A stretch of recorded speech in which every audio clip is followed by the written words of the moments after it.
Austin Batcave is a creative community that supports young writers. We really try and serve people.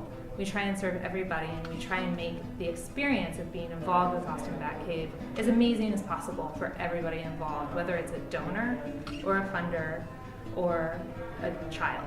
Giving students, inspiring students, the young voices, this next generation, to tell their stories is crucial work. I think that it's more important than almost anything. There's something about hearing each other's writing, hearing each other's stories that connects us in such a deeper way than we could ever find just in casual conversation. Young people right now, they need a lot of help basically with all that technology, iPad, phone, no one really interested with writing, reading. Without those type of organization, is showing to people that you still can write, you still can read, there's still books. And I started reading books and I realized, oh wow, this is actually fun. For me, whenever I had the opportunity, I found out that I like writing. I found out I can write. Because with writing we reflect, we really dig deep, we find the right word, we think about exactly what we want to say, and sometimes we take risks to say things that we haven't shared before. I think if you're a young writer who wants to put your writings out there, I think the Austin Batcave is a good place to start. They'll help you with your story, and they will publish it too. The publication of your work, I think that's the single most powerful moment in a young writer's life. It was for me. Having my students know that it would all culminate in them having their pieces published in an actual volume, it was something that they could look forward to, and they really loved the process. I love how my writing, my essays end up looking like at the end. And I loved how I had really cool ideas about different topics, and I can say my opinion, I can say my thing without no one interrupting me basically, because it's my own writing. I never thought about putting my story on paper until my teacher told me the Austin Batcave wanted to hear about my writings. I think what's so cool is our volunteers come from all different backgrounds with a lot of different types of writing or professional experience, and they're so passionate about giving back, and they have talents that we as one or two people could never offer. But with hundreds of volunteers that we have, we bring so many different talents to the room. At its core, an op-ed is an argument, right? And we don't write an op-ed about an idea or a theme or an issue. We really write an argument of what we want to see happen. That's how we're going to approach it in this training. We're going to talk about how to establish expertise and claim your expertise. We're going to talk about how to help students in particular find the issues they want to talk about and break those down. Having their teacher say, oh, this is good, or I'm impressed, or you should be proud of yourself, is kind of like your mom saying you're handsome. But having somebody from the outside, people who, they're just writers who are coming here to work with you, they don't really know you, they're not going to call your mom if you misbehave, having those people talk to them, having those people give them feedback, it resonates.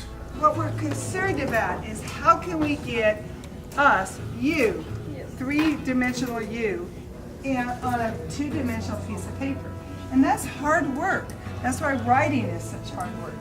So don't worry about writing sentences or paragraphs, just get it out and get started. We want to show ourselves, not just tell, and we want to somehow from the paper have our personality come out. Writing about yourself is very challenging, and we found that it took our students, and probably most seniors, a lot of time to actually get that essay written. When we found Austin Batcave, we had from one workshop, and then we realized, well, this is great. We have a whole pool of people who love writing.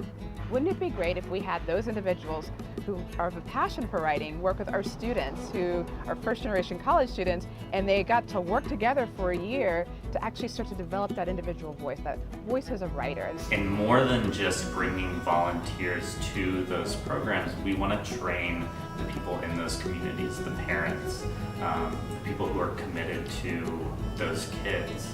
So we're offering a more robust training program than we ever have before.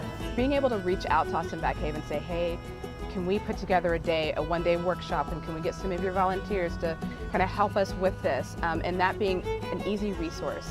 It really takes the burden off of our staff, like many nonprofits. Any kind of writing that will help a student on their educational journey that we can turn into a writing workshop, we are game to try. Teachers love Austin Back Cave, they want us back. In fact, our programming this year it's more than we have the capacity for, so we're already on a wait list and school hasn't even started. So many nonprofits and so many services are shifting to a paid service, and Austin Back Cave doesn't charge schools, we don't charge students or parents, our services are completely free. That is unlike any service that I've ever seen. Austin Back Cave would love to grow programs even more, and the schools and educators have been asking us to, but in order to do that, we need some more funding and support. If you give money to a small organization like Austin Back Cave, it will serve the people that most need it. And in this case, it's our children. Already we have a standing date for them to come in and work with our seniors on writing college essays, but I know the good work that they do because of the results that I've seen in the past, and because of the value that they bring to my students. I see girls who is a Muslim. I want to be a journalist. I am kind and funny. I dream that I can be a doctor. I try to learn how to drive car and bike. I try hard to get good education. I hope for all girls to get their rights. I'm powerful and funny. Sometimes when I dim the lights and turn myself to the inevitable task of sleep, I dream of pluviophilic parades down the wide promenades of Paris, under gray skies with vesicles of vibrant flow, pushing against the wind, pushing against every Elizabethan window in a small town that's forgotten its name, but knows it's somewhere north of London, until they creak. When I sleep, I can't help thinking of the drive I once took through the heart of Memphis, but in my slumber I always remember it as Indianapolis. And I remember the dirtied concrete that always slumps my soul, and the memory of human waste coaxes those same droplets of Paris to flow out of my eyes onto the sleeve of my already mess of an imaginary shirt. And then even whilst I'm awake, I catch myself gone and search for me on the stucco ceiling of the classroom until I look at the wallpaper of a football stadium from 40 years ago, and I remember I lost me on a lane next to a Cambridge hall, cozy in the same tears of the Paris storm. But the momentary glimpse of the flailing ends of my lost ego's overcoat vanish into the whirl as I finally take leave from my pluviophile's paradise.